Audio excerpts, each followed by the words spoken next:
Look at you beautiful people coming out for us. Lovely to have you. Are you ready to take a little walk down memory lane? Very good. We are celebrating 30 years here at the UFC. The people that I'm going to be joined with on stage really did help to build the fabric of UK MMA and everything that we've done here in the UFC from this region. This is a special time and I'm absolutely privileged to be here. A little bit of housekeeping.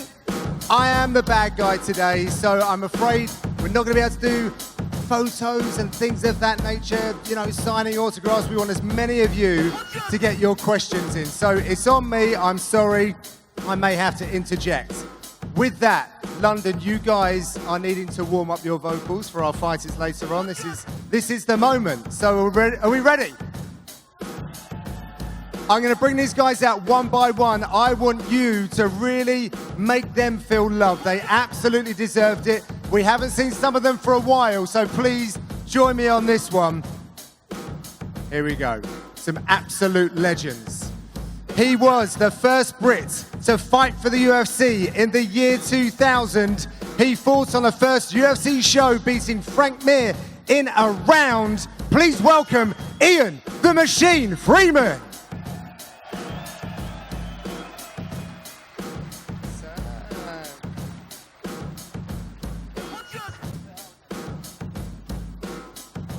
All right, next up, he was the first man to defeat Demetrius Johnson, one of Dana White's favorite fighters to watch. I'm hoping he's wearing that trilby and holding a newspaper. He is Brad One Punch Pickett.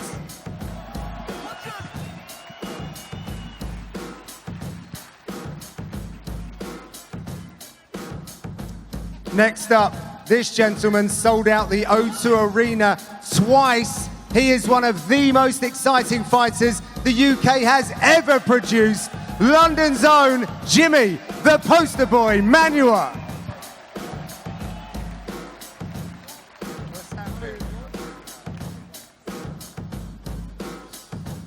This next fighter is one of the brightest British hopes for UFC Gold. Soon to be making a comeback. It's the number 5 heavyweight in the world, Tom Aspinall.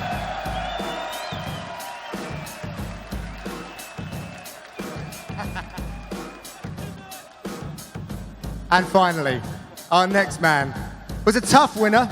He was the first Brit to main event in the UFC, the first British fighter to win a UFC championship, the Hall of Famer, the Count, Michael Bisping.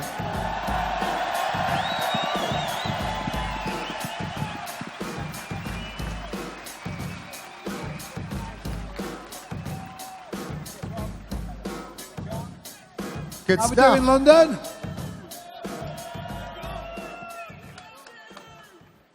How we doing, gents?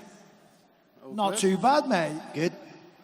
Excuse me while I dribble water down my chin. Great to see you all Not the only here. thing that's dribbled down your chin, John. Sorry. You've been peeking again. Ian, welcome Yes, sir. back. Thank you. Lovely Thank to you. see you. It's been a minute, It's been a right? while, isn't it? It's been a while. Hey, Lee, Yeah. can I just say something? People always say that I was a pioneer. That man on the end right there, he's the true pioneer. 100%, 100%.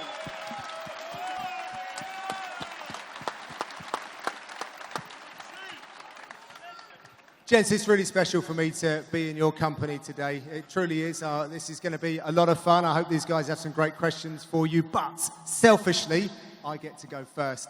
So with that, Ian, I mean, I had a few questions ready, but actually, just backstage, I saw you getting into the octagon, having a little bit of a move around. Like, this is an interesting moment, I guess. What was it like when you managed to do that? 'Cause it's been a little while since you were fighting for the very first time in the UFC. Oh, yeah. 2000 was the year that I started the UFC. 23 years ago, my God. Yeah, so to step in there, the feelings come back. The good thing is there is an opponent opposite me, so I was safe. I was all right. But the feeling, it just brings that buzz back. There's nothing can give a buzz like standing in the octagon. It beats any drug, any drink. I was going to say any women, but I'd be lying. But man, what a feeling that is. It's unbelievable. You had a long career, and you've done a lot of stuff as well outside of fighting, but that round 1 finish of Frank Mir, UFC 38, here in London, of all of your accomplishments, I mean, how high does that stack up? Well, that obviously has to be the best. Everyone speaks about that one. He was unbeaten. He was the UFC poster boy. I was never supposed to win that fight. You know, I had another person on my side. I just lost my father. You know, so nobody could have beat me that night. Nobody. Maybe Tom Aspinall might have, but nobody would have beat me that night. I was on fire. I was on form. Definitely the best fight of my career. What's excellent about this as well is there's a big turnaround. We've got you guys here. You're all the generations. This sport's so very young. Mark Weir will be in the building tomorrow with one of his students. Like, how cool is that? You shared the card with him on UFC 38. I've just met Mark's actually backstage. He's backstage, and I've just seen him. Great to see him again after all these years. We were just talking. Me and Mike haven't seen each other for 10 years, but you know that you've got a close bond when you see each other, and it's just like yesterday, isn't it? You know, so it's good. Mike has gone on to do some amazing things, more than I ever achieved, and I'm so proud of that man. For those that don't know, we used to be sparring partners back in the day. You know, I helped get Mike ready for some of his UFC fights, so it's nice to see where he's achieved. I had my first ever fight on one of Ian's shows, Pride and Glory. Never paid me a penny. Can I just... Right, hang on, right. Hey, I was very grateful for the opportunity. Yes, the ball. I was a nobody. His manager contacted me about 3 days before the fight. He said, I've got this up-and-coming guy. I think were you light heavyweight back then? Say again? Were you light heavyweight, a heavyweight even? I think I was heavyweight. You were heavyweight like back now. then. Yeah, so he was heavyweight back then. I've got this up-and-coming star, blah, blah, blah. And I went, well, the fight card's full. And he went, oh, go on, you'll not regret it. Didn't know who Mike was, never even seen him. He fought on his show and he beat the guy in seconds. And look where he's come now. Absolutely amazing. No, cheers, mate. Brad Pickett, everyone. Brad, you've always been a fan favourite, but speaking of favourites, what have been your favourite moments fighting in the UFC? Perhaps if you had one in London as well. Or... No, 100%. My favourite moments of my UFC career was fighting in this hometown in here. You know, I was born in Whitechapel, so I was East London. This is just literally a stone's throw from my house. But yeah, no, man, this is Love that. Yeah, so obviously fighting in front of the crowd.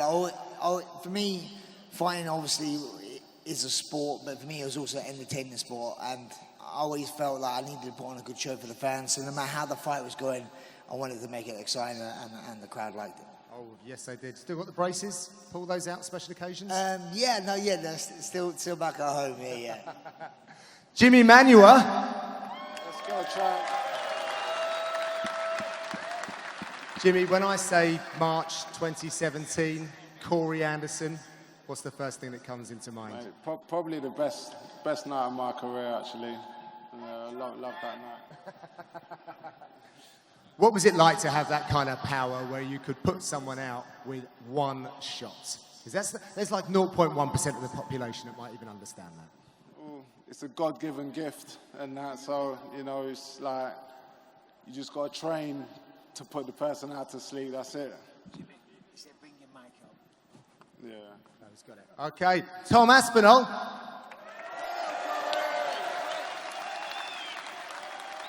First of all, Tom, I mean, what's it like hanging around with all of these guys that laid the foundations? Well, I'm in with the UFC legends, aren't I, today? Looking to be one myself in the future, obviously. And it's an honour. Well, on that note then... Which is a really polite way of calling us old bastards. I didn't want to mention the weight that you've got going there, Mike, but I'm pretty sure you're heavier than me right now. Come on, Tom. Still got it. Looks like you're moving around. How's the knee? The knee is fantastic right now. Back in training. And, hey, listen. I just want to get one thing straight. We need to secure another UK card for this year. And I've got that big Polish dummy calling me out online. So if Martin Tabora wants it, let's bring him back to the UK this summer. Come on, please. Tom Aspinall's starting a bit hot these days, isn't he, Mike? Straight in there, get it out. Nice one, like the call out. Michael Bisping. I get to talk to you quite a bit, Michael, but this a question that I wouldn't typically ask you, I guess, is Leon Edwards. He got that title. You were the first man to get the strap. Like, what did it mean to you personally to see another Brit follow in your footsteps and know what it feels to have a UFC belt wrapped around them? I mean, I always said it, yeah, I was very lucky to be the first, but I'm not going to be the last. You know, obviously we've got Leon, fingers crossed he defends tomorrow night. We've got this guy right here.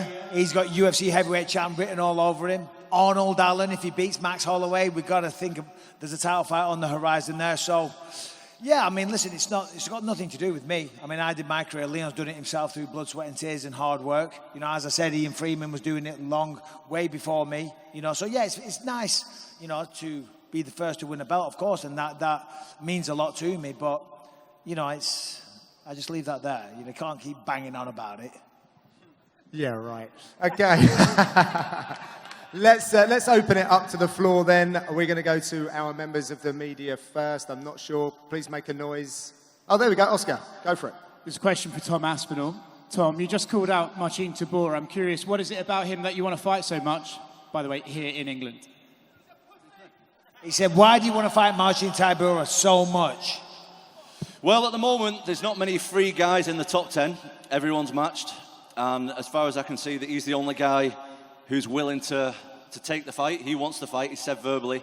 And if someone says publicly that they want to fight me, of course I want to fight him. I ain't backing down from no one. And with 2 European guys, let's do it in the UK. You recently put a picture up on your social media of you looking particularly muscular. I'm curious, what's the difference between Tommy Two Legs and the guy we saw last time? Tommy Two Legs is a dangerous man. A very dangerous man that no one has seen yet. No one's seen me yet. Sounds like a nonce. Fair play. Fair play. Oh, Tommy Two Legs is here. That's the last time I'll ever mention that, apparently, when he's fucking put that in my mind. Yeah, well done, Oscar. Sorry, lads. Michael, for you mentioned Tom Aspinall has future heavyweight champion over him, maybe not Tommy Two Legs anymore. Why is he the guy to beat John Jones? Well, when you look at Tom, I mean, it's clearly evident the skill that he has. You know, he's got the footwork, he moves like a middleweight, he's got great jiu-jitsu, we've seen the wrestling, we've seen the striking, he's a hell of an athlete.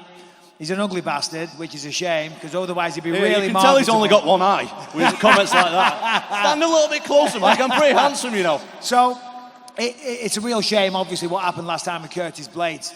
Yeah, Curtis has that down as a win, but it wasn't a real win. But, you know, it is what it is. But, yeah, of course, listen, I think this man, I truly believe he will be champion one day. And to take it from John Jones, obviously not an easy thing, but wouldn't that be something, Tom? That would be something. And I really believe I can do it, you know. I don't want to be one of these people who just talking. I'm not that kind of guy. I want to work my way up. I don't deserve the fight yet. Nowhere near deserve the fight. Get some more experience, and then I want to take out the GOAT. And last one from me, starting with you, Mike. We've got a big fight with Leon Edwards and Kamaru. How does that fight go? Who wins? Who wins? Yeah, for all of you, please. Well, I mean, I'm not going to stand there in front of you lot and say Kamaru wins, am I? But yeah, I said I'm not going to say that. I don't know if you're paying attention. But I can't publicly make a prediction. I'm commentating the fight. And I always say that it's very, very disrespectful to both men. If a commentator was to say beforehand, this guy or that guy's going to win, yeah, it's pretty disrespectful. However, I see a clear path to victory for both men. You know, for Kamaru Usman, it's the wrestling. Of course it is. Rounds 2, 3, and 4 last time, he used it to great effect. If Leon can keep the fight on the feet, I think it's Leon's fight all day. He's clearly the better striker. That's what this fight comes down to. Can Kamaru take him down or not? What do you lot think? Hold on. Does Leon win? Does Kamaru win? Ian, some analysis on that main event, please, for tomorrow night. Who have you got in the main event tomorrow? Well, obviously, we want the Brit, don't we? Of course, we want Leon to win. I was so happy for him. I actually thought he was going to win the last time. But then into the 4th round, I was thinking, oh, God, my prediction is so wrong. But he pulled it out the bag, and that's what fighting is all about. Takes one little mistake, and you've lost the fight. Brad? Well, obviously, I'm going to back my country, man. But obviously, looking at the task at hand, it's going to be hard. So for me, it's going to be a lot on Usman. for me, Usman fell in love with the striking against what he's been doing. He's been doing well in the striking. And that was a dangerous tactic against someone like Leon. So it all depends. If he wants to just be a bit more boring and just wrestle, it's going to be a hard job for Leon. So it's going to be his job to try and keep it on the feet, you know. So like what Mike said, you know. But I'm rooting for Leon. Come on, Jimmy, what you got? I think I'm going for Leon. I'm friends with both of them and all that, and I think Leon can match him everywhere. And you know, I watched the fight last night, and I think Leon can match him everywhere. I think Leon takes it. Tom? Let's not dick around anymore. Leon is going to knock him spark out again. Come on.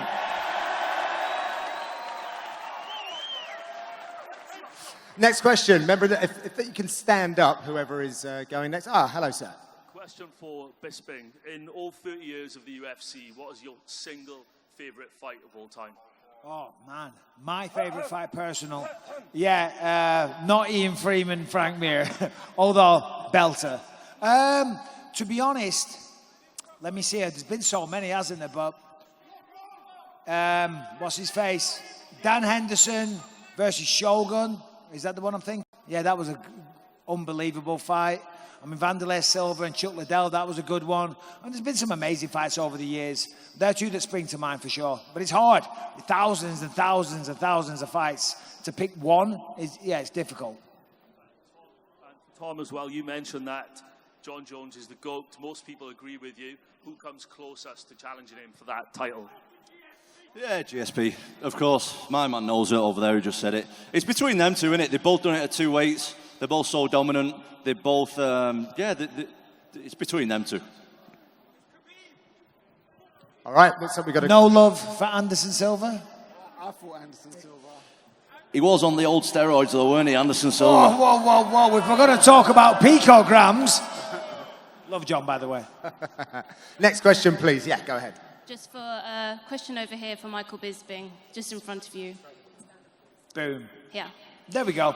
You have first-hand experience of defending your title for the first time in front of your home crowd. What was that experience like for you? And can you give us some insight into how Leon must be feeling going into this weekend? Yeah, well, I mean, obviously, everyone dreams of that. When you're a fighter, that's literally like, you imagine that as a fairy tale scenario, you know, winning the belt, bringing it home to your country and your home city and defending it in front of everyone. So, yeah, an incredible moment and one of the highlights of my career, obviously. But it's a very, very nervous moment as well. There's a lot of pressure on you. And for me, when I fought Henderson, first time, I got sparkled. I got knocked out really badly. And you can lie to everyone, but you can't lie to yourself. You can talk to the media, you can do interviews, even your friends and family say, yeah, I'm confident, I'm good. But then on the day, you know, I started thinking, last time I stepped in a cage with this guy, I got knocked out unconscious and the whole world laughed at me. So the nerves started to creep in. And to be honest, that's what Kamaru's going to go through tomorrow night, because he doesn't know it. And he's a very, very special athlete, so I'm not saying that he can't come back from that, because you can. But still, he probably isn't aware until the final few hours of preparation, when you're laid in bed, you're trying to take a nap, you know, trying to save your energy for the fight, and you find you can't sleep because, hold on a minute, the realization you're going to fight this man again, and you might get put to sleep in front of the whole world. It's a nerve-wracking thing. And for Leon, again, you know, listen, it's a tough moment. He knows he's got a tough fight on his hands. You know, I do favour Leon on the feet 100%. All comes down to those takedowns. So, at the end of the day, you do what you can in training camp, you know, and what will be, will be. Who's next? If you can stand up as well, please, that'd be great. Oh, we're over here. Okay, go for it. Question for Brad Pickett. It's a bit of a lighthearted one. I know you're a prankster around the gym. How many fighters in your career would you say you've pantsed over the years? Man, that's the hard one. Many. I'd probably pants fighters after winning their fights. Just that alone, probably 10 times. You know, so that. But in the gym, it's countless. I mean, there's no numbers. Sounds like you and Tommy Two Legs have been hanging about. Yeah. I'd be more worried than Tommy Three Legs.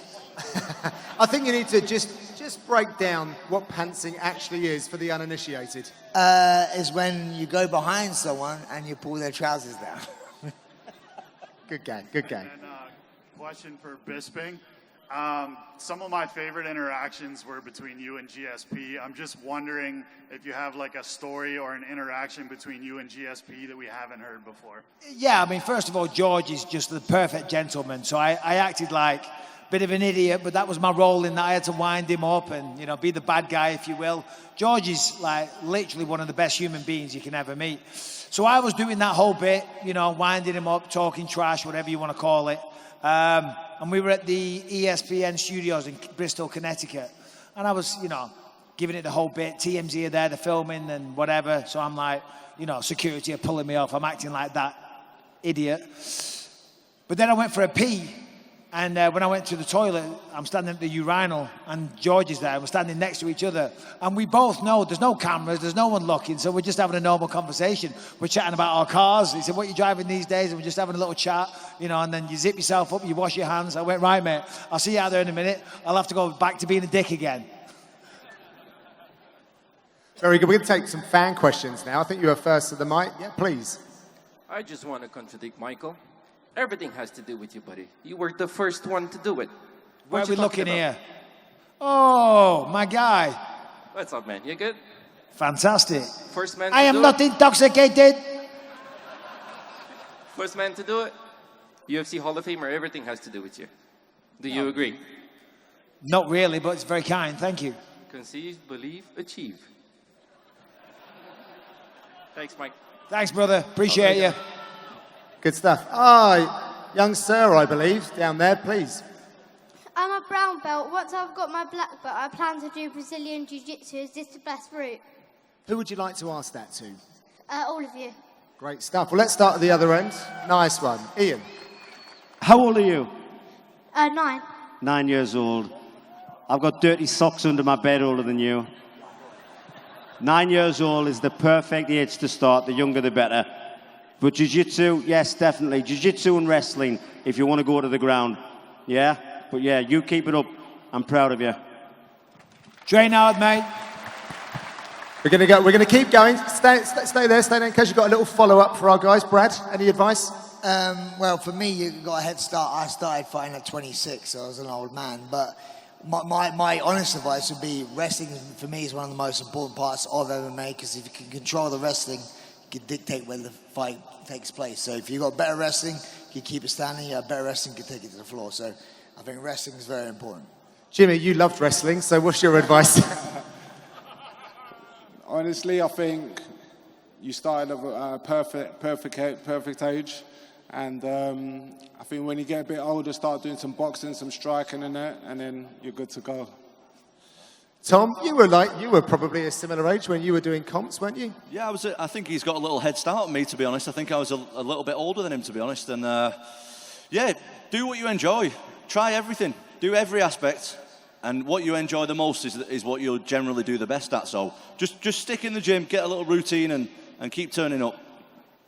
Champion wants to hear from you, surely. What's your name, mate? Freddie. Freddie. If you want to do a bit of sparring after, give me a shout. I could do a bit of target practice. No, you keep going, mate. Listen, you can do anything you want to in this world. Anything at all. I'm living proof of that. So if you work hard, have a plan, stick to it and be disciplined, you can do anything you want. Good luck to you, Freddie. Thank you very much for your question. We're going to go to the other side of the room, please. Yes. Michael Bisping, the legend. If you were still active on the middleweight roster, who would you want to fight and why? I mean, obviously, you always want to fight the champ. You know what I'm saying? Izzy was a tremendous champion for a long time. Pereira, I mean, that man's something special, isn't he? You know what I mean? So I don't know if I fancy that one, to be honest. But yeah, you always want that. You always want the hardest fight possible.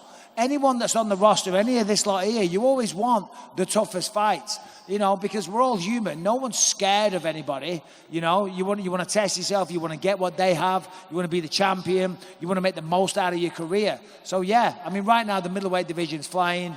Robert Whittaker, we were actually matched up, but I had to have surgery, so that fight never happened. Love Robert. What a guy. What a legend. Incredible fighter. So, yeah, Robert would have been awesome as well. Nice one. Throwing it back over here. Thank you. Sorry, my question is for the poster boy Jimi Manuwa, man, you're an absolute legend.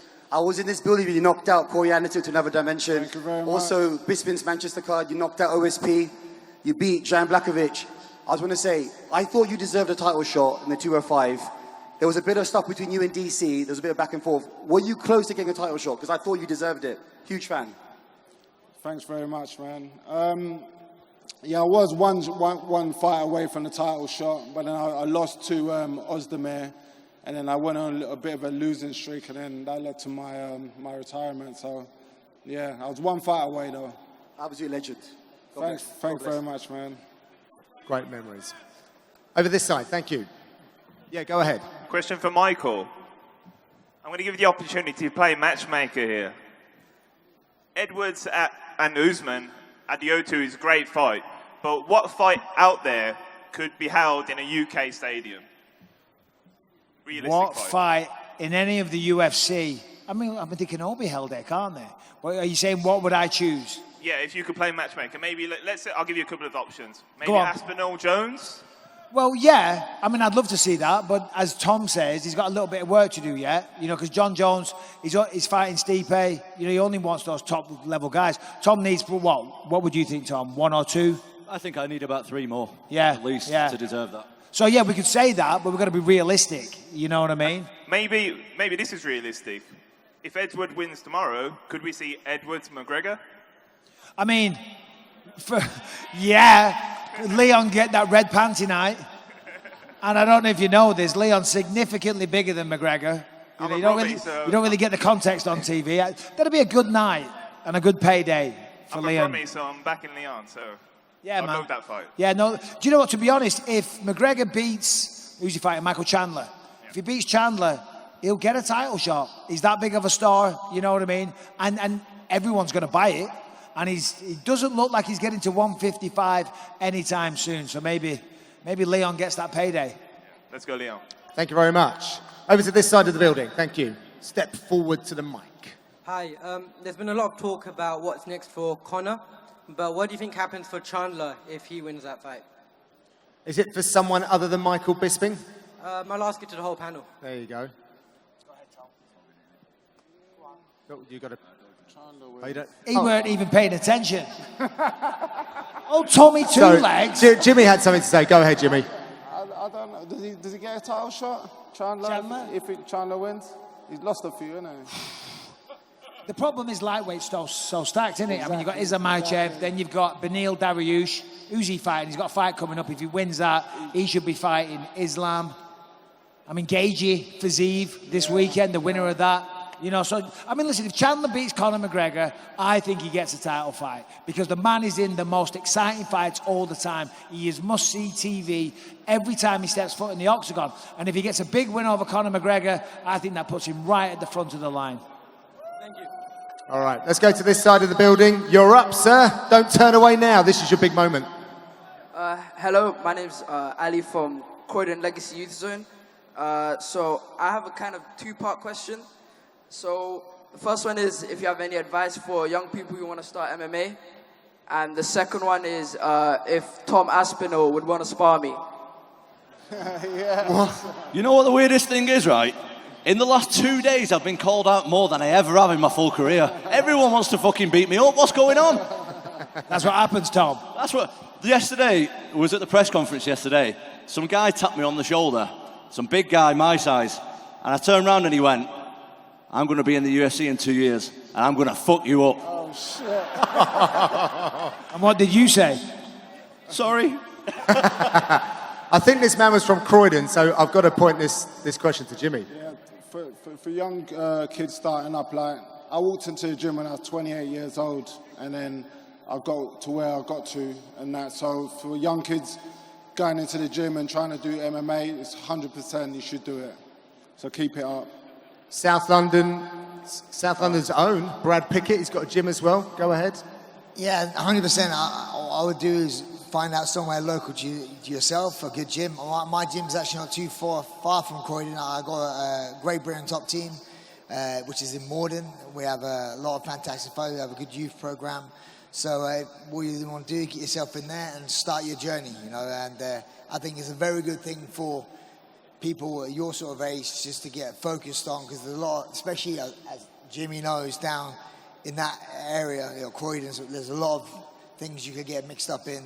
Get yourself in the gym, knuckle down, and change your life.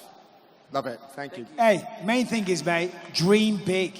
Dream big, and don't let anyone tell you that you can't do it, because you can if you believe in yourself. And it sounds cheesy, but if you conceive, believe, and achieve, then who knows? One day you might be an old bastard sat up here. Very good. We've got 10 minutes before we have to let these guys get out of here and get ready for the big weigh-in, but we're going to go to this side of the building. Yes, please. Afternoon, chaps. I've got a question for the British MMA GOAT, Sir Brad. Unfortunately, one of yours, Nathaniel Wood, is out with injury, freak injury. Earlier we were discussing how does everyone fit into the title picture, so how does Nathaniel fit in at that weight class? Yeah, but obviously for me, I think Nathaniel has been looking fantastic since he's moved up a weight class. Everyone always thinks about cutting weight, losing loads of weight is the be-all and end-all, but it's not, obviously, and it shows many people moving up weight class. You look at Dustin Poirier, done fantastic things since moving up weight class. I think Nathaniel's been looking great. Such an unfortunate thing, he's not on his card. He probably has one of the worst luck of any British fighter I've ever known. He's had back-to-back UFC London cards fell through on him, so I feel for him, but he'll be back with vengeance. I've got messages from him now saying you need to find out when the next UK card is or European card, so he's eager to get back. He's back in the gym training now, so yeah, hopefully we have him back out soon. Thank you. Thank you. Do you know who else had a load of bad luck? What's that? Do you know who else had a load of bad luck? Leon Edwards, and look at him now. So he can come back around, right? Okay, we're going over here. Thank you. Good afternoon. Question for Bisping. I know you said that you wouldn't predict the fight because of your respect for the two fighters, so I won't ask you who you think is going to win. I'm just going to ask you what round do you reckon Edwards knocks Usman out? I mean, you know what, to be honest, he could get it done in the first round. Look at what happened last time. The first round, I think he really surprised him, took him down, took his back, mounted him. Had him in all kinds of trouble. And then even in rounds 2, 3, and 4, he did a really good job of stopping the takedowns or getting back up when he was taken down. So he wasn't outclassed. He was just a little bit behind in those rounds. I think Usman's going to be very, very careful. He's going to be very tentative. Of course, last time he got knocked out, so he might be a little bit gun-shy, a little hesitant. Leon's grown in confidence. He's really grown into being a champion. And I think he's going to come out super aggressive. So it happens. But you never know. Maybe round 1. Thank you very much. Also, I think this crowd's been a bit quiet, so if we can get a chant for Tommy Aspinall. Oh, Tommy! Hold on, mate. Tommy. I'll set it up for you. That's the wrong chant. Na na na na na na na na na na. Tommy Aspinall. Tommy Aspinall. Thank you. Well done, fellas. Yeah, if you can shout really loud, let's get this question out. This Good is man. a question for all the fighters on the stage. In 3 weeks, I'll be having my first ever MMA fight, so I was just wondering what would be your advice to me in preparation and on fight night? Jimmy.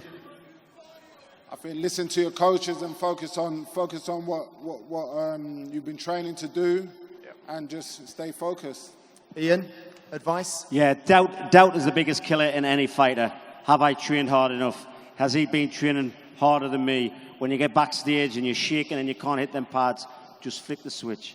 You know what you've done. You know what your coach has done for you. You know how good you are. Be positive. Love that. Brad? Yeah, similar to what Ian said, for me, it's all about your confidence and your preparation. So you still have 3 weeks out. And also, when it comes to your first fight, a lot of nerves always there, right? And what you've learned goes out the window sometimes. So normally, sometimes the fittest guy, whoever's in a better shape, has a good heart, was going to win. So get yourself in great shape, my friend, and you do well. Any wisdom from you, Big Tom? Is this going to be your only fight, or are you planning to go on and have more fights? Well, I'm planning to go carry on. It's for Ultra MMA. I'm pretty sure you... Yes, I am an Ultra MMA ambassador. That is correct. Yes. You got to remember, even if you have 20 fights, 30 fights, whatever, that's only 30 times in your whole life. So try and cherish each moment. Don't rush through it. Don't paint yourself up too much. Just go and enjoy it. Go and enjoy yourself out there. And yeah, it's a special moment, and go and enjoy it. My advice? Always go. This sounds obvious. Breathe. right? Because you forget to breathe because you're so nervous and you're holding your breath and you're fighting. You're like, why am I getting so tired? Because you're not breathing. So try and stay calm, enjoy yourself, take some deep breaths. Thank you very much. Best of luck to you. Thank you. Over to the other side of the building, please. Yeah. Question for Tom. How do you like find the balance between celebrating all your success and like victories and stuff, living in the now, while also trying to progress and get better? Well, he doesn't answer my texts anymore, so he's got a bit more free time. Okay. That's mainly because I don't like you that much. No, I love you, Mike. Well, I've not achieved my goal yet. I've nowhere near achieved it. My goal is to be the best heavyweight on the planet. One day I want to wake up and know that I'm the best heavyweight on the planet. That's my dream. Just for one day, that's what I want to do. Fair And I've not achieved it yet, so I'm hungry to get more. Especially after this injury, I'm hungry. I'm so hungry to go and get it now. Great. Also, Jimmy, when is your comeback? I won't be fighting in the UFC, but I think I'm going to do some boxing fights before I fully hanging them up and that. There we go. There's an exclusive. Jimmy's coming back. He's putting on the big gloves. The man in the red jacket, please take your spot at the microphone. For sure. This is a question for Tommy Aspinall. First of all, who's your barber? That cut's crazy. The haircut's insane. You don't like it? No, your haircut's insane. It's amazing. Oh, it's good? In a Yeah, good it's way. real good. It's real good. Thank you. And second of all, second question is, heavyweights pack a lot of power, obviously. Do you have a little bit more nerves fighting a heavyweight like Derek Lewis that has a lot more powers in his hand and is looking for a one-shot knockout? Or somebody who, like John Jones, who's going to be a little bit more technical, a little bit more savvy and wants to get maybe a submission? You got to remember at heavyweight, it's different. I always think heavyweight MMA is it's almost like a sport of its own. It has its own rules, heavyweight MMA. It doesn't matter how much better you are, technically superior to your opponent. It just takes one. It doesn't have to be a guy like Derek Lewis. It can be anybody. Anybody can knock anyone out at any time. So, to answer your question, I'm scared of them all, but it doesn't stop me doing what I'm going to do and be the UFC heavyweight champion. I'm sure they're scared of you as well, eh? Yeah, exactly. I think so. We're going to try just one question, folks, so we can rattle through a few more. We've only got a few seconds left. We'll do our best in the England shirt. Go ahead. My name is Ronald from Croydon Legacy User. Who do you think is the greatest UFC fighter of all time? Who would you like to answer that one? Let's go to Jimmy. Did we hear Croydon? We got to go Jimmy. For me, it's out of two fighters, either Anderson Silva or Jose Aldo. And Ian?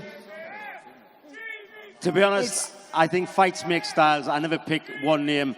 I watch a fight. I enjoy it. I enjoy the sport. I love the sport. Everybody who steps in the UFC is a champion in my eyes. You've got to be at that level to get into the UFC. So everybody, I take my hat off to them all. Nice one. Thank you very much. We're going over here. Yes, please, sir. So my question is for all of you. So if Rafael will win this fight versus Gaethje, what's your prediction if he will fight versus Islam Makhachev for the champion? Yeah. I'll go first. Well, he said this week, which was very honest of him, that he believes Beneil Dariush should get the shot. But he said if he gets the shot, he'll take it. But if he beats Justin Gaethje, he's right there. What do you reckon, Tom? I mean, you never know. You never know. I think we're yet to see too much of Fizie's grappling, so I'd like to see a little bit more of that. But his striking's amazing. He's great all round, and he's really dangerous. So you never know. Makhachev versus Fizie. What do you reckon? I think Islam wins. He's a great champion, and I don't see anyone in the lightweight division beating him anytime soon. Lightweights, your thoughts? For me, Fizie, if in this sort of division was so stacked, sometimes who wins more impressively is the talk of the town. So if he does a great job against Gaethje, does a real good knockout, you put him right in the picture, you know. If Gaethje does the same thing himself, you put him in the picture. If Chandler does, whatever does well and looks really good, tends to get up the cube pretty quick. Ian, your thoughts? Yeah, Islam's one of the greatest. He's going to go on to do big things. But let's not rule out Gaethje. Gaethje, he does take some damage in his fights, but this man can come back from anything. I'm looking forward to his fight tomorrow night, much so. Heck of a fight. Brilliant stuff. Yes, please. Hello, everybody. I'm 41 now, old as fuck, unfortunately, and had to give the game up. I used to train under Mr. Bisping. Mr. Bisping, it's Angry Adam Bottrell from Blackburn. Hello, mate. How are you? All right, brother. I'm not good. known for my vision, but I can see I've you heard now. I've heard a story. My question is, last week I threw myself back into the game and contended in a grappling tournament because I fucking miss it. 10 years out, it's a killer watching the sport that you love and not doing it.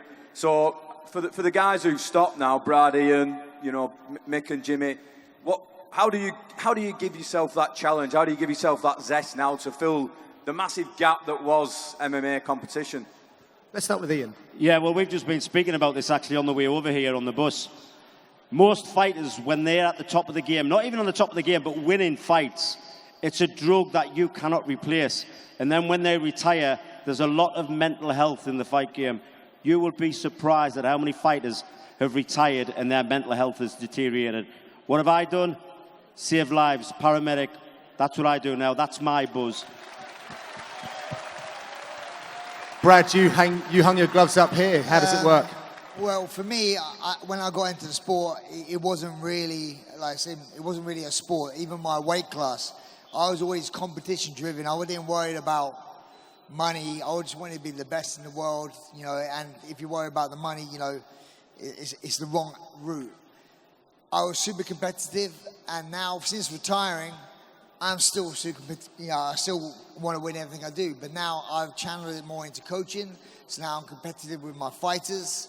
Yeah, again, from here, I woke over there and back in the O2 and the Indigo. 4 guys competing tonight on Cage Warriors, and they're so if anyone going to Cage Warriors tonight, I see you there as well.